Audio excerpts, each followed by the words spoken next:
New today, a food-related parasite spreading to a quarter of North Carolina counties. WRAL investigates what this could mean for the source of the outbreak. Kids have a complicated relationship with their cell phone. In schools, it's blamed for distraction, bullying, even cheating. We'll take you inside the struggle in our local schools, dealing with kids and cell phones. Hurricane Ernesto is getting stronger. The new warnings for beachgoers. Plus, I'll time out your weekend rain chances hour by hour.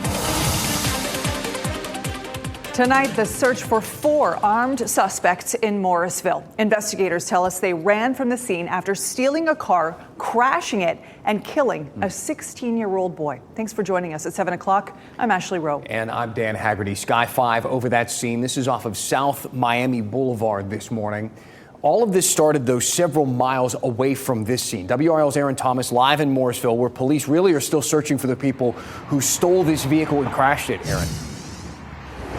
Yeah, that's right, Dan. In fact, at this hour, we know that 4 men are still on the run tonight. Police initially received a call about an armed robbery and carjacking here along West Shore Court. That address led us right here to this apartment complex just off of Chapel Hill Road. Now, investigators, as they continue to look into the situation, they say that those 4 men came armed into this parking lot around 2:23, and that's when they attacked this gentleman driver of a BMW SUV. One man told me that he just moved into this complex shortly about a month ago, and to hear about this news, it's quite unsettling. A Morrisville officer spotted the stolen car about 10 minutes later. That officer gave chase but lost sight as that car was heading into Durham. Now, at about 4:40 this morning, investigators received a call about a single vehicle crash on South Miami Boulevard in Durham. Sadly, a 16-year-old boy was thrown from the now mangled vehicle. I asked Morrisville Police Chief Pete Acosta if there was any failed procedure from the officer that led to this crash. We have a procedure when these types of incidents occur, and so there's an administrative review that we do to make sure that all of our policies and procedures were followed. Now, the officer who gave chase is currently on administrative leave. Aaron Thomas, WRAL News, live in Morrisville. Tonight, we are hearing from the woman who survived a shooting in Wilson. Her best friend and that woman's 6-year-old daughter were both killed. Investigators tell us that Daquan Jones shot the mother and daughter early Sunday morning. It happened at Micaiah Page's home. Today, Page told us that Jones simply snapped, first shooting his daughter, Zoe, then the girl's mother, Kiara Massenberg. Both again died. Page said that as she was running for safety, she was shot in the neck twice. Just out of nowhere, he shot Zoe, and then he proceeded to shoot Kiara. Just a heartbreaking situation and account from that woman. One other person was hurt in this shooting. Jones then turned the gun on himself. A balloon release will be held next Thursday to honor Kiara Massenberg and her daughter, Zoe. If you are just turning on WRAL for the first time today, or maybe it's been a while since you checked in, let's get you caught up. Here are 5 things you should know right now.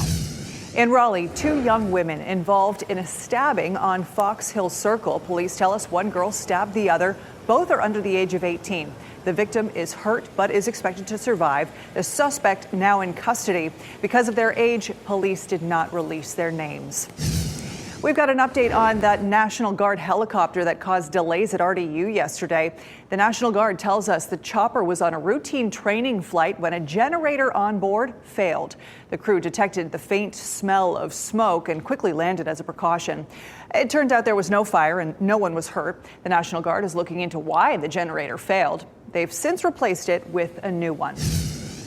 A radio broadcasting legend out of Johnston County has died.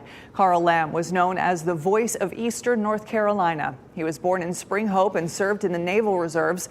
Lamb later became a mainstay on WMPM and WTSB, spending 72 years on the air, retiring in 2019.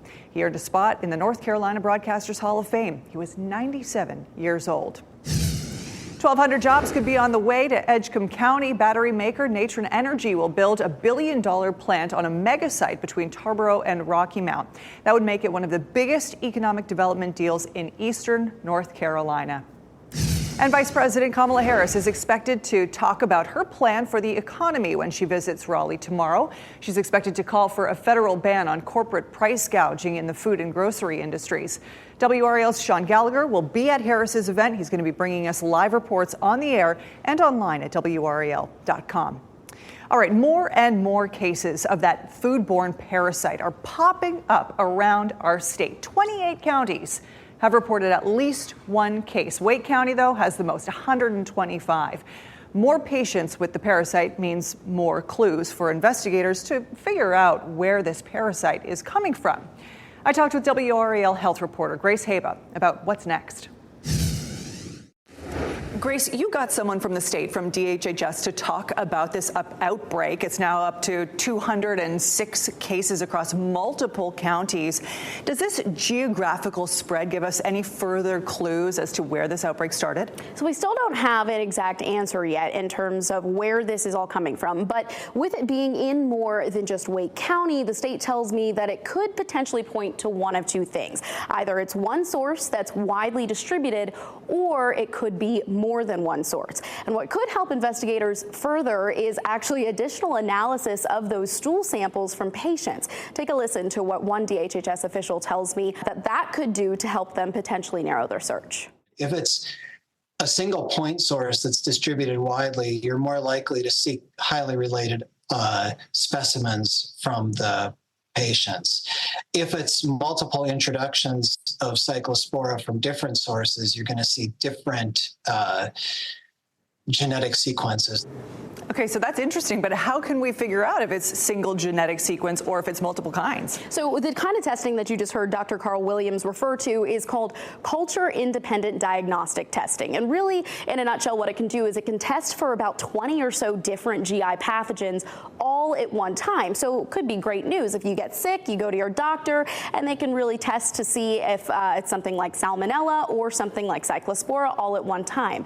But the downside and kind of where we are here in North Carolina is that specific testing isn't required and would actually need to be requested. So because of the time it takes for a patient to first get sick, then get sick enough to go get tested, for those results to come back positive, for the state to find out about it, and then ultimately for the state to come back and request that additional testing be done, a lot of times those specimens just at the lab simply aren't kept long enough for that all to happen. Because again, this can be a week by week by week process. So it's a potentially very helpful tool, but not necessarily one that we're always able to use. So ultimately, we don't have a source for this outbreak? No, not yet. All we've been told is either a vegetable or herb. So health officials continue to recommend that we all wash our produce, cut away any bruised or damaged areas, and to thoroughly cook that raw produce. And eat French fries and pizza. Perfect. Exactly. Okay. You need an excuse. Here you go.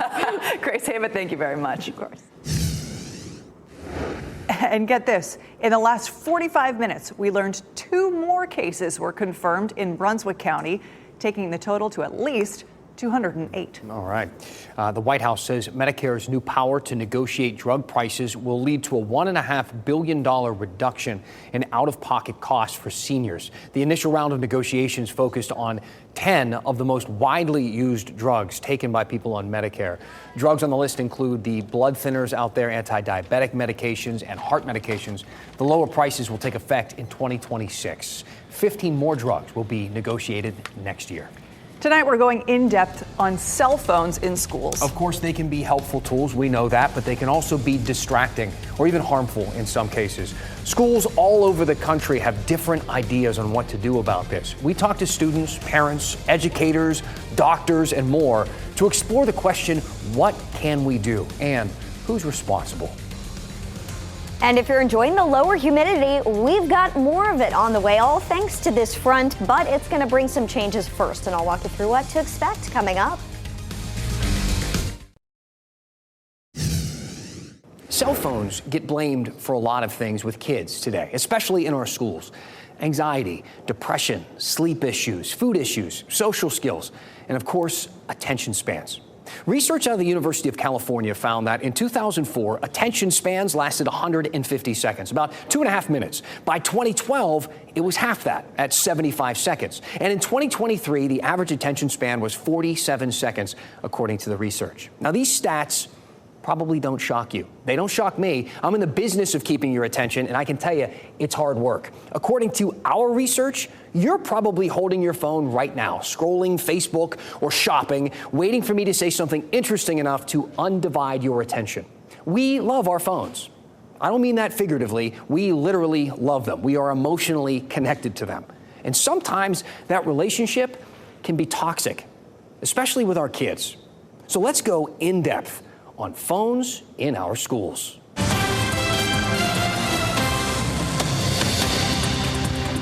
6 schools in Chatham County will try out pouches this year to lock your phone up during the school day. Kids lock up the phone at the beginning of the day, and then they need a special magnet to unlock it. Other districts are banning them entirely. South Carolina, Virginia, Indiana, Florida, Louisiana, all of them have something on the books. And Wake County, North Carolina's largest school district, could be next. There's a group of parents who proposed the idea at a meeting this summer.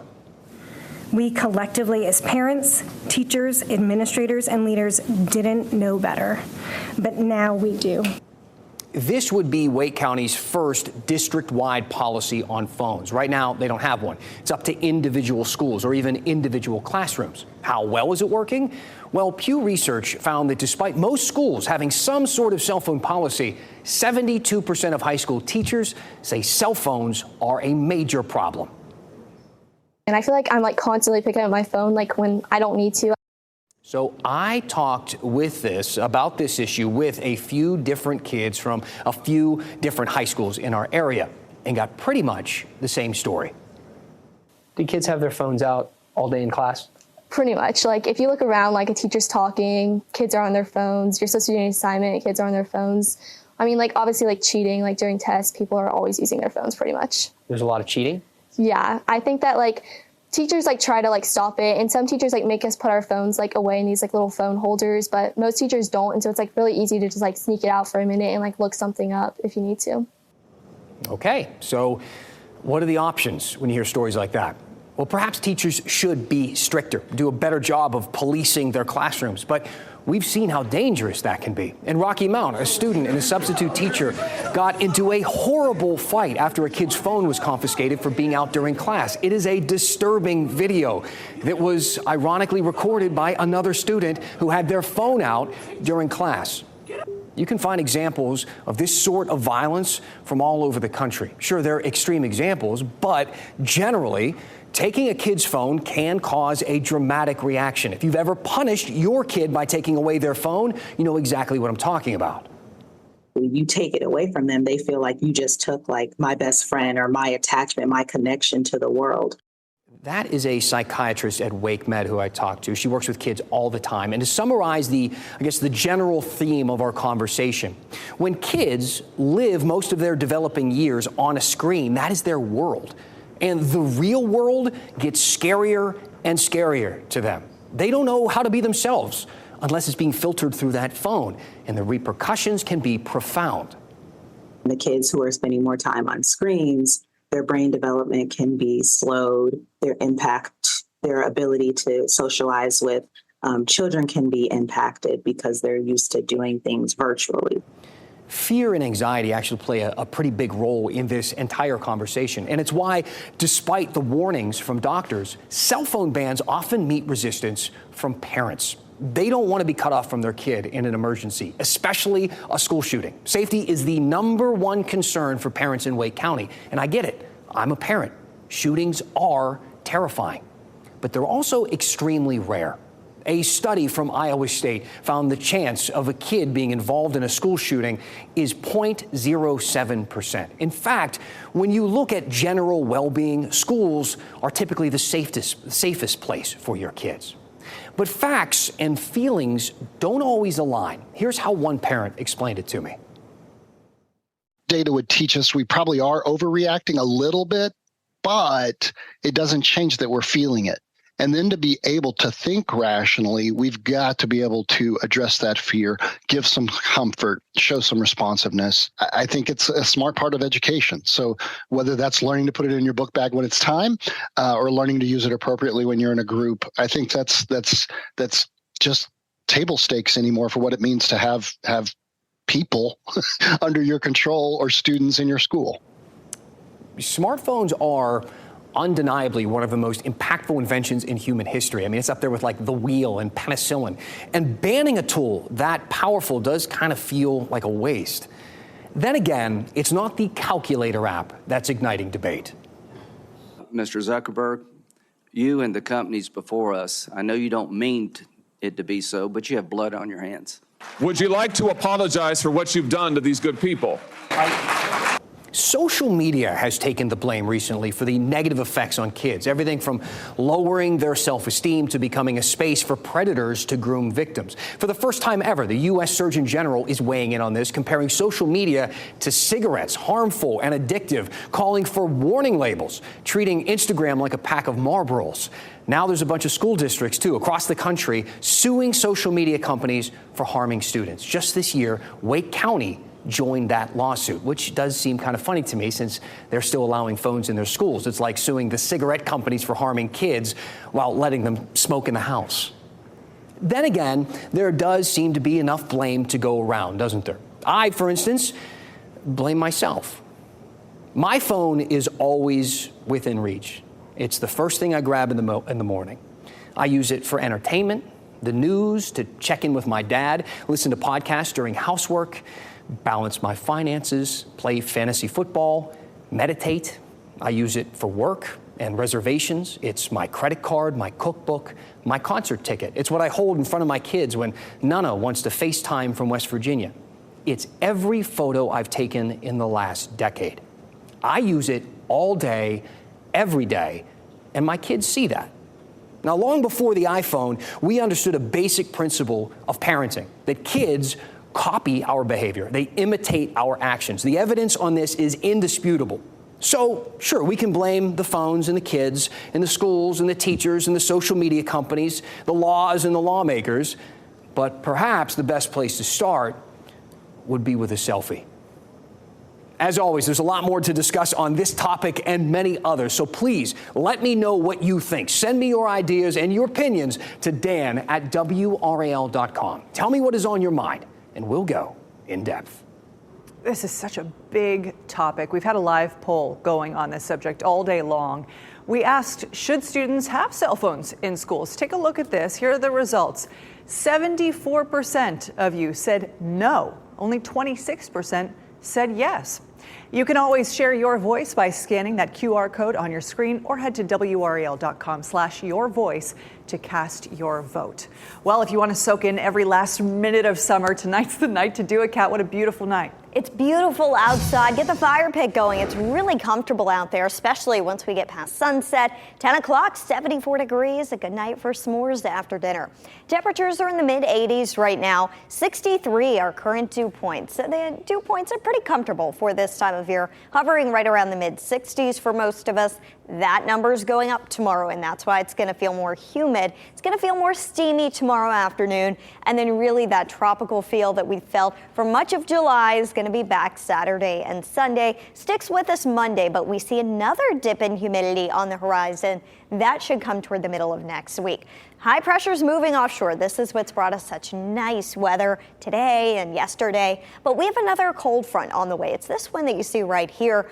Before we get that next round of beautiful, comfortable weather, we're going to see changes for the weekend. So we've actually had temperatures a couple degrees below normal yesterday and the day before. Today, we were right on par with normal. Over the weekend, we're going to be near normal again, highs near 90. But next week, we've got this dip in the jet stream behind the cold front. We'll be below normal, and that means highs are likely to be in the mid-80s. Low temperatures are back in the 60s, which is a sign of that less humid air. So let's talk about the arrival of the front. It doesn't get here until Sunday. Saturday morning, there could, during the very early morning hours, I'm talking overnight Friday into Saturday morning, that's when we could see some isolated storms, about a 30% chance for rain Saturday, but better rain chances come right ahead of this front on Sunday. This is what's going to help to create a lot of lift in the atmosphere, combine that with a lot of humidity, and that's why you get a 60% chance of storms Sunday. Monday, we could still see some showers linger as the upper level energy with this system swing through, but behind the front, that's when we get that beautiful weather back. Take a look at our WRAL Weather Watcher picture today from Holt Lake in Johnston Livingston County. Rupert Hester shared this with us, an absolutely beautiful sunset. Go to WRAL.com and search Weather Watchers. If you have any pictures you'd like to share from your town, we'd love to showcase some of those on TV tonight and tomorrow. We're back up to 90 on Saturday. We'll come awfully close tomorrow. The humidity is with us Saturday, Sunday, and Monday. And then next week, check out these temperatures we have to look forward to. Mid-80s, low temperatures in the mid-60s. Still no fall feel in sight, but definitely some comfortable summer weather on the way. And a little bit of a break maybe for your air conditioning from those mid-90s, even upper 90s that we had just a month ago. All right, Kat, a grocery delivering drone is coming to North Carolina. How's that going to work? We'll talk about it after the break.